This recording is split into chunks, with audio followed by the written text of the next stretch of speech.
Hello guys, good morning, good afternoon, good evening. How to prepare cost chapter की series में ये मेरा third video है जिसमें हम तीसरे चैप्टर की बात करने वाले हैं जिसे हमें कैसे प्रिपरेशन करना है उसके बारे में मैं ये वीडियो बना रहा हूँ। And this is the third chapter जिसके बारे में हम डिस्कशन कर रहे हैं। अब इसमें कौन कौन से क्वेश्चंस करने हैं उसकी पूरी लिस्ट मैंने सबसे पहले आपके सामने तैयार कर ली है। कौन कौन सा questions to do before exam है, कौन से क्वेश्चन में सिर्फ स्टैंडर्ड क्वांटिटी कैलकुलेट कर लेना, दैट इज इंपॉर्टेंट, और कौन कौन सा क्वेश्चंस करना है पास्ट एग्जाम में, कौन कौन से क्वेश्चन करने हैं, नोट्स के कौन कौन से क्वेश्चन मॉड्यूल में है उसमें से कौन कौन से करने हैं। आपको जो पूरा फोकस रहना चाहिए वो फोकस रहना चाहिए इन हाईलाइटेड क्वेश्चंस पे। तो जितने भी क्वेश्चंस मैंने हाईलाइट किए हुए हैं वो सारे क्वेश्चंस आपको रिवीजन में लगाने हैं और उनकी बहुत अच्छे से प्रैक्टिस करनी है। मैं स्टैंडर्ड के लिए एक और बात बोलूंगा, कॉस्ट शीट और कॉन्ट्रैक्ट इन दोनों चैप्टर में कभी बच्चा अटकता नहीं एग्जाम के अंदर, क्योंकि जो वो करके जाता है उसके अलावा कोई नया डिफरेंट क्वेश्चन नहीं बनता है। स्टैंडर्ड कॉस्टिंग में कई बार होता है वो लोग कुछ डिफरेंट तरीके से कॉन्सेप्ट्स को पूछ लेते हैं, कई बार ऐसा क्वेश्चन दिख जाता है जो कि रिपीटेड नहीं होता है, तो थोड़ा सा दिमाग भी आप लोगों को इस चैप्टर में लगाना पड़ता है। तो इस चैप्टर में हमारे पास नंबर ऑफ क्वेश्चन ज़्यादा हैं, आपको रिविजन में नंबर ऑफ क्वेश्चंस भी ज़्यादा करने पड़ेंगे, साथ साथ में आपको यहाँ पे ज़्यादा से ज़्यादा वेराइटी ऑफ क्वेश्चंस को कवर करना है, इसीलिए यहाँ पे नंबर ऑफ क्वेश्चंस कंपेटिवली आपको दूसरे चैप्टर से ज़्यादा मिलेंगे। 10 मार्क्स गारंटीड है कि ये क्वेश्चन एग्जाम में 10 मार्क्स में स्टैंडर्ड कॉस्टिंग आएगा ही आएगा, इसलिए भी इस चैप्टर का इंपॉर्टेंस बहुत ही बढ़ जाता है। ये एक कैटेगरी चैप्टर है और इसको बहुत अच्छे से आपको एग्जाम के लिए प्रिपेयर करना है। अब मैंने जो नोट्स यहाँ पे अटैच किए हुए हैं इसका वीडियो में आपको डिस्क्रिप्शन में लिंक भी मिल जाएगा, अगर आपके पास में नोट्स नहीं है तो आप यहाँ से डाउनलोड भी कर सकते हो। अब मैंने जो जो क्वेश्चंस हाईलाइट कराए हैं कि इन इन क्वेश्चंस को करना है, उन उन क्वेश्चंस में क्या क्या इंपॉर्टेंट पॉइंट है मैं आपको बताता हूँ। जैसे फर्स्ट क्वेश्चन नहीं करना है, सेकंड नहीं करना है, थर्ड क्वेश्चन इजी है, इसमें मेनली अपने को लॉस वाले पॉइंट पे ध्यान रखना है कि अगर मैं 10% का इनपुट पे लॉस लेके चल रहा हूँ, मतलब अगर मैं 100 इनपुट करूंगा तो आउटपुट 90 के बराबर आएगा। इससे स्टैंडर्ड क्वांटिटी निकाली जा सकती है। 182 केजी मेरा आउटपुट है, इसको 90 के बराबर रखूंगा तो मुझे टोटल स्टैंडर्ड क्वांटिटी आ जाएगी, उसको 40-60 के रेशियो में बांट दूंगा तो मुझे ए और बी दोनों की स्टैंडर्ड क्वांटिटी निकल के आ जाएगी। वही इसके अंदर मेन कैलकुलेशन है। एग्जाम में ऐसा क्वेश्चन आया था, एक तो 10% ऑफ इनपुट ही लिखा था, एक बार एग्जाम में ऐसा क्वेश्चन भी आया था जहाँ पे उन्होंने 10% ऑफ आउटपुट बोल दिया था। तो अगर यही पॉइंट वो आउटपुट पे दे दें कि लॉस 10% ऑफ आउटपुट है, इसका मतलब क्या होगा, अगर हमारा आउटपुट 100 है तो इनपुट 110 होगा, तो आपको 182 को 100 और मल्टीप्लाई बाय 110 करना पड़ेगा रॉ मटेरियल पे लाने के लिए। तो क्वेश्चन में केयरफुली पढ़िएगा कि इनपुट लिखा है या आउटपुट लिखा है। Question 4 I think to do list में मैंने हटा नहीं लिया होगा क्वेश्चन 4 को। क्वेश्चन 4 को निंटेंडो रखा है, क्वेश्चन 4 को करने की जरूरत नहीं है, उससे बेटर क्वेश्चन दूसरा है जो मैंने टू डू लिस्ट में रखा है। अगला क्वेश्चन 6 है जो टू डू लिस्ट के अंदर है। इस क्वेश्चन की खास बात क्या है, इस क्वेश्चन के अंदर एक्चुअली रॉ मटेरियल कंज्यूम निकालना पड़ेगा, ओपनिंग दिया है, परचेज दिया है, क्लोजिंग दिया है। एक अजम्पशन इस क्वेश्चन में जो हमेशा हमें लेना रहता है कि ओपनिंग स्टॉक स्टैंडर्ड रेट पे खरीदा गया है, तो इसलिए जो हमारा प्राइस वेरिएंस निकलेगा वो ओपनिंग के लिए नहीं निकलेगा, जो क्वांटिटी सिर्फ इस बार वाली कंज्यूम हुई है, जैसे इस बार खरीदा है और इस बार यूज किया है, सिर्फ उसी पे प्राइस वेरिएंस आएगा। कॉस्ट वेरिएंस में भी दो अलग अलग अलग एक्चुअल प्राइस आएगी, जो ओपनिंग स्टॉक हमने कंज्यूम किया है उसकी प्राइस रहेगी स्टैंडर्ड, और जो हमने इस बार वाली क्वांटिटी कंज्यूम की उसकी प्राइस रहेगी एक्चुअल। तो इस क्वेश्चन में ये वाली खास बात है जो आप पे ध्यान रखनी है, आपको ध्यान रखनी है।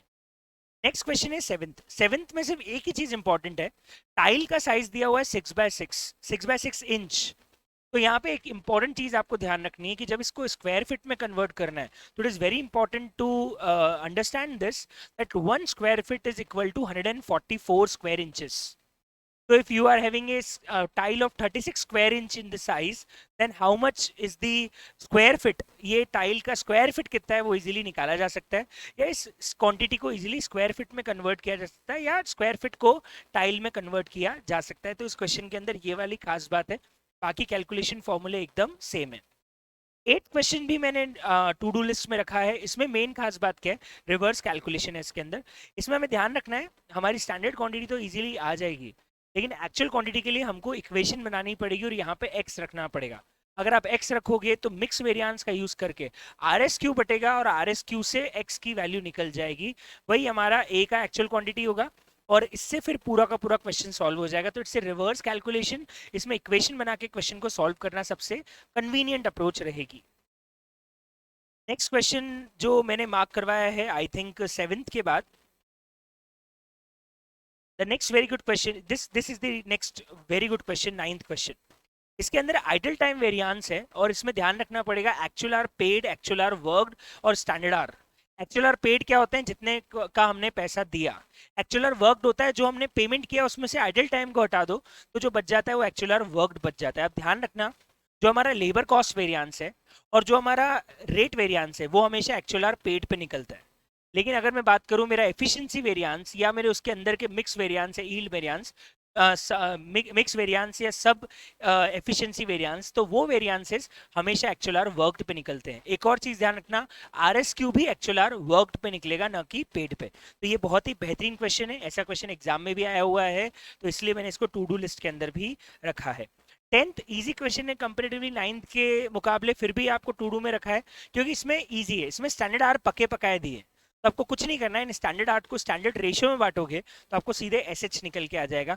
एक्चुअल आर भी इसमें इजीली दिए हुए हैं, बस मल्टीप्लाई करना है आपको 40 आवर्स से। इस क्वेश्चन में आइडल टाइम नहीं है तो आपका अपने आप इजी क्वेश्चन हो जाएगा, वर्कड पेड का प्रॉब्लम ही नहीं है, वर्कड पेड दोनों सेम हो जाएंगे, इसमें आइडल टाइम वेरिएंस निकलेगा ही नहीं। तो it's a nice question to do, पर बहुत डिफिकल्ट नहीं है। 11th मत करना क्योंकि सेल्स वेरिएंस आपके सिलेबस में नहीं है, तो आपको सेल्स वेरिएंस वाला क्वेश्चन करने की जरूरत नहीं है। 12 से स्टार्ट होते हैं फिक्स्ड ओवरहेड वेरिएंसेस। इसमें मेन चीजें क्या ध्यान रखनी है आपको, एक्चुअली फिक्स्ड ओवरहेड वेरिएंस में ये प्रिपरेशन अच्छे से आपको मालूम होना चाहिए। क्या क्या चीजें मेन, आपको 4 चीजें मालूम होना चाहिए। एक तो डेज, ओवरहेड्स, आवर्स और आउटपुट। अगर आपके पास में 4 चीजें हैं तो आप किसी भी तरह का, कोई भी तरह का फिक्स्ड ओवरहेड वेरिएंस इजीली निकाल सकते हो। आपको 4 चीजें चाहिए, डेज चाहिए, ओवरहेड्स चाहिए, आर्स चाहिए और आउटपुट चाहिए। और उसका जो कैलकुलेशन है उसको करने के लिए आपको जितनी वैरायटी के क्वेश्चन हो सकते हैं उतनी वैरायटी के क्वेश्चन करके जाना चाहिए, इसलिए 12th क्वेश्चन कर सकते हो। 13 12 कुछ खास बात नहीं है तो 14 कर लेना। तो 12 करना है, 14 करना है, सब में वही है, ओवरहेड वेरिएंस निकालना है, 4 चीजें निकालनी है, उसके बाद बस फॉर्मूला पुटअप करना है। 15 इसलिए कर लेना क्योंकि इसमें चारों तरह के वेरिएंसेस कवर हो रहे हैं। अदरवाइज मैं ये नहीं बोलूंगा क्वेश्चन बहुत डिफिकल्ट है। सारे वेरिएंसेस की एक बार रिवीजन करने के बाद ये जो सम अप वाले क्वेश्चन है इसमें सारे वेरिएंसेस कवर हो रहे हैं, उसमें एक क्वेश्चन है 15, ये जरूर करना आप। इसमें चारों वेरिएंसेस के बेसिक बेसिक ओवरहेड वेरिएंस उन्होंने हमसे पूछे। 16 मत करना क्योंकि वो वैसा का वैसा क्वेश्चन 8 हमने कर लिया है। बहुत ही बेहतरीन क्वेश्चन है 17, ये जरूर करना। इसमें खास बात क्या है, इसमें एक तो बजट दिया हुआ है, इस बजट का यूज होगा सेमी वेरिएबल कॉस्ट को वेरिएबल ओवरहेड और फिक्स ओवरहेड में बांटने में। तो बजटेड ओवरहेड्स में फिक्स और वेरिएबल एक्चुअली जो नीचे फ्लेक्सिबल बजट दिया है उससे निकल के आ जाएगा। दूसरी खास बात है, इसमें ओवरहेड रेट पर आवर और पर यूनिट दिए हैं। एक्चुअली इसको कंपेयर करके आप इजीली स्टैंडर्ड आवर्स निकाल सकते हो कि आपके स्टैंडर्ड आवर एक यूनिट के कितने होंगे। तो बहुत ही बेहतरीन क्वेश्चन है 17। बहुत ज्यादा चांस है 10 नंबर के अंदर इस तरह का क्वेश्चन एग्जाम में वापस आ जाए। बहुत सालों पहले आता था, चांसेस पूरे हैं वापस इस तरह के क्वेश्चन एग्जाम में आने के, तो इसको जरूर कीजिएगा। फिक्स और वेरिएबल ओवरहेड के वेरिएंसेस निकालने हैं। 18th 19 होमवर्क है, निंटेंडो में जाते हैं। 21 इसलिए कर लेना क्योंकि मटेरियल और लेबर वेरिएंस का मिक्सचर है, तो अगर आपको मिक्स क्वेश्चन करने हैं तो 21 कर सकते हो। बाकी नया कुछ भी नहीं है 21 में। 22 बेकार क्वेश्चन है, मत करना क्योंकि हम ऑलरेडी ऐसा क्वेश्चन कर चुके हैं। 23 मत करना, 24 मत करना, 25 मत करना। इसके बाद अच्छा क्वेश्चन है एक तो 26 और 27, ये क्यों करना क्योंकि मॉड्यूल के क्वेश्चन है। तो 26 को करना क्योंकि इसमें रिवर्स कैलकुलेशन है। 27 है सिंपल फिक्स ओवरहेड वेरिएंस का, लेकिन इसमें आपको मॉड्यूल का है, इसलिए एक बार इसको जरूर कर लीजिएगा। मॉड्यूल का क्वेश्चन हम अच्छे अच्छे क्वेश्चन जरूर करते हैं। 28 बहुत अच्छा क्वेश्चन है, इसमें एक अजम्पशन था कि वेरिएबल ओवरहेड वेरिएंस नहीं है, तो ये ध्यान रखना इस क्वेश्चन में ओवरहेड वॉल्यूम और ओवरहेड एक्सपेंस जो पूछा है उससे फिक्स ओवरहेड का निकलेगा, वेरिएबल ओवरहेड का इसमें वेरिएंस नहीं है, ये अजम्पशन हमने लिया था। 29 क्वेश्चन बहुत ही बेहतरीन है, जरूर करना। इसमें एक्चुअली मिक्सेस का यूज हुआ है, यहाँ पे उन्होंने लिखा है 60 बैचेस या 60 मिक्सेस में मैंने प्रोडक्शन किया है, तो इस क्वेश्चन को जरूर करना है क्योंकि इसमें मिक्सेस का यूज करके आप एक्चुअल क्वांटिटी कंज्यूम निकाल सकते हैं। उन्होंने परचेज तो दिया है, उन्होंने एक्चुअल क्वांटिटी कंज्यूम नहीं दिया, जबकि हम मटेरियल वेरिएंसेस में एक्चुअल क्वांटिटी कंज्यूम रखते हैं, तो उसके लिए आपको नंबर ऑफ मिक्सेस का यूज करके एक्चुअल क्वांटिटी कंज्यूम इसमें निकालना पड़ेगा। 30th अगेन बेहतरीन क्वेश्चन है, एग्जाम में भी आया हुआ है, लेबर वेरिएंस का क्वेश्चन है, आइडल टाइम भी है, तो जैसा क्वेश्चन नंबर 9 था वैसे ही क्वेश्चन नंबर 3030 है, इसको भी जरूर करना। अगर आप इसे पूरा नहीं भी करना चाहते तो कम से कम standard quantity, actual standard R, actual R paid, actual R worked, ये सब निकालना तो आपको आना चाहिए। 31 में कुछ मिसिंग फिगर है पर डिफिकल्ट क्वेश्चन नहीं है, दिख बड़ी बढ़ा रहा है लेकिन 31 क्वेश्चन मुझे बहुत ही ईजी दिखता है, तो इसको जरूर आप कर लीजिएगा। और मॉड्यूल में मैंने बहुत रेयरली कुछ क्वेश्चंस आपको बोले हैं कि स्टैंडर्ड में करने, जैसे मैंने मॉड्यूल में आई थिंक अगर देखोगे तो पूरे मॉड्यूल में सिर्फ मैंने एक प्रैक्टिस क्वेश्चन नंबर 3 बोला है आपको करने को, और पास्ट एग्जाम में भी मैंने सिर्फ आपको 3-4 क्वेश्चन बोले करने को, जो कि एक्चुअली कहीं ना कहीं हमारे नोट्स में कवर हो जाते हैं, पर प्रैक्टिस के लिए ज़रूर करना है। तो स्टैंडर्ड में इतने क्वेश्चन आपको करने पड़ेंगे रिविजन में, और अगर आपने इतने क्वेश्चन अच्छे से कर लिए then you will not find this chapter very difficult. Okay, so this is about the standard costing. मैं नेक्स्ट वीडियो बनाऊंगा how to prepare material costing के ऊपर, जहाँ पे हम लोग ये समझेंगे कि मटेरियल कॉस्टिंग का प्रिपरेशन कैसे किया जाए। ऐसे ही सारे चैप्टर्स के वीडियोस आपको धीरे धीरे मिलते रहेंगे। अभी मॉक टेस्ट आ रहे हैं, आई थिंक 29 अगस्त को हमारी अकेडमी में जो स्टूडेंट्स हैं उनका मॉक टेस्ट है, फेस टू फेस भी और ऑनलाइन भी।